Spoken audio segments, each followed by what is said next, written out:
America ने Iran के Qeshm island पर हमला कर दिया है। अमेरिकी सेना ने ईरान के रडार सेंटर पर अटैक किया। ईरान ने भी ताबड़तोड़ जवाबी हमला किया है और बातचीत को सीधे तोड़ दिया है। यानी कि अमेरिका के इस हमले के बाद अब ईरान ने साफ कह दिया है कि अब कोई बातचीत किसी भी कीमत पर नहीं हो सकती, क्योंकि केशम आइलैंड पर हमला हुआ है। सीधे खबरों पर चलते हैं। इनसाइडर वायर के हवाले से लिखा गया है, अमेरिका ने गोरुक और केशम आइलैंड पर ईरान के तटीय सर्विलांस करने वाले रडार ठिकानों पर हमले किए। गोरुक की अगर हम बात करें तो गोरुक दक्षिणी ईरान यानी कि जो होर्मुजगान का जो इलाका है वहां पर मौजूद ये एक इलाका है जहां पर होर्मुज स्ट्रेट के ये पास लगता है और इसी जगह से कोस्टल सर्विलांस रडार का इस्तेमाल होता है। यानी कि यहाँ पर कोस्टल रडार सिस्टम लगा हुआ था जहां से जो आने जाने वाले जो जहाज हैं उनके सर्विलांस का काम किया जाता है। ये रडार IRGC की समुद्री यातायात यानी कि खासकर तेल टैंकरों, जहाज़ों और ड्रोन्स के साथ साथ में दुश्मन के जो प्लेन्स आते हैं इनकी निगरानी के लिए इस्तेमाल होते हैं। हालांकि इसे बहुत नुकसान नहीं हुआ है, ये बात ईरान की तरफ से कही गई है। ईरान का कहना है कि अमेरिका ने ये जो हमला किया है इसके जवाब में उन्होंने भी ताबड़तोड़ हमले किए हैं, लेकिन इससे कितना नुकसान हुआ है, क्या कुछ हुआ है, इसके बारे में पूरी जानकारी, पूरी डिटेल सामने नहीं आई है। लेकिन कहने का मतलब यह है कि यहाँ पर अमेरिका ने ये जो हमला किया है उसने अब इस जंग को और एक नया मोड़ दे दिया है और ये बता दिया है कि अमेरिका अपनी हरकतों से बाज कभी भी नहीं आ सकता है। एक तरफ तो डोनाल्ड ट्रंप ये कह रहे हैं कि हमारे ईरान से बहुत अच्छी बातचीत हो रही है, लेकिन दूसरी तरफ इस तरीके से हमले किए जा रहे हैं जो कि आपको तस्वीरों में देखने को मिल रहा है। ये फुटेज भी जारी की गई है जिसमें बताया गया है कि कैसे ईरान के केशम आइलैंड के पास हमला किया जाता है। जो गोरुक सर्विलांस रडार सिस्टम है उस पर हमला किया जाता है और इसके बाद ईरान सीधे कुवैत और बहरीन में मौजूद अमेरिकी बेसिस पर ताबड़तोड़ हमले कर देता है।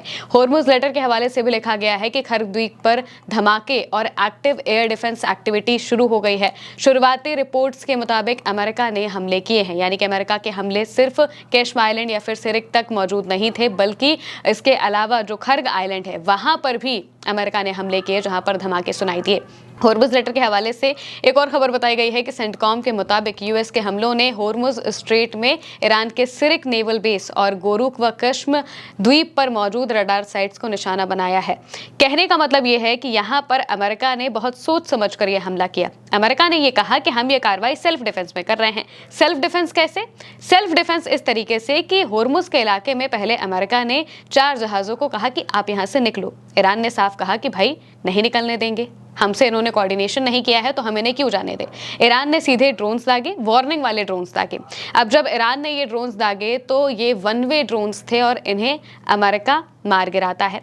इसके बाद अमेरिका कहता है कि इससे बहुत बड़ा नुकसान हो सकता था, इस वजह से अब हम हमला कर रहे हैं। और उसके बाद अमेरिका ने देर रात में हमला किया अलग अलग जगहों पर, खास तौर से जो ईरान के ये रडार सिस्टम है जिनके जरिए ईरान ये देखता है कि कौन सा जहाज किधर से जा रहा है, कैसे जा रहा है, ये इस पर सीधे हमला किया।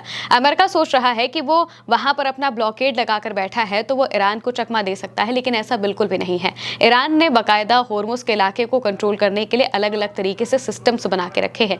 PGSA जो अथॉरिटी बनाई है उसका यही काम है कि वो ये देखे कौन सा जहाज किधर से आ रहा है, कैसे जा रहा है, नियम का पालन कर रहा है या फिर नहीं कर रहा है, कौन सी कंपनी का है, कौन से देश का है। ये सारी डिटेल PGSA के पास रहती है और जैसे ही जहाज आगे बढ़ने की कोशिश करते हैं, अगर उन्हें अनुमति नहीं है तो सीधे हमला हो जाता है और सर्विलांस रडार सिस्टम से ही इनका पता लगाया जाता है। इसी वजह से देर रात जो अमेरिका है वो इस सिस्टम पर हमला करने की कोशिश करता है। नुकसान हुआ है या नहीं हुआ है इसके बारे में कोई पुख्ता जानकारी सामने नहीं आई है। अब ये जो अमेरिका ने हमला किया है, अमेरिका के इस हमले के जवाब में ईरान ने साफ तौर से कहा है कि हम इससे भी भयानक हमला करेंगे और फिर ईरान ने हमला किया भी। ईरान ने पहले ही चेतावनी दी थी कि यूएस के किसी भी नए हमले का जवाब 1.5 गुना ज्यादा सख्त और पूरी तरह से अलग और ज्यादा जबरदस्त होगा, जिसके बाद खबर सामने आती है कि कुवैत और बहरीन पर भयानक हमले किए गए हैं। अल मैदीन के हवाले से लिखा गया है कि कुवैती सेना ने बताया है कि रात के समय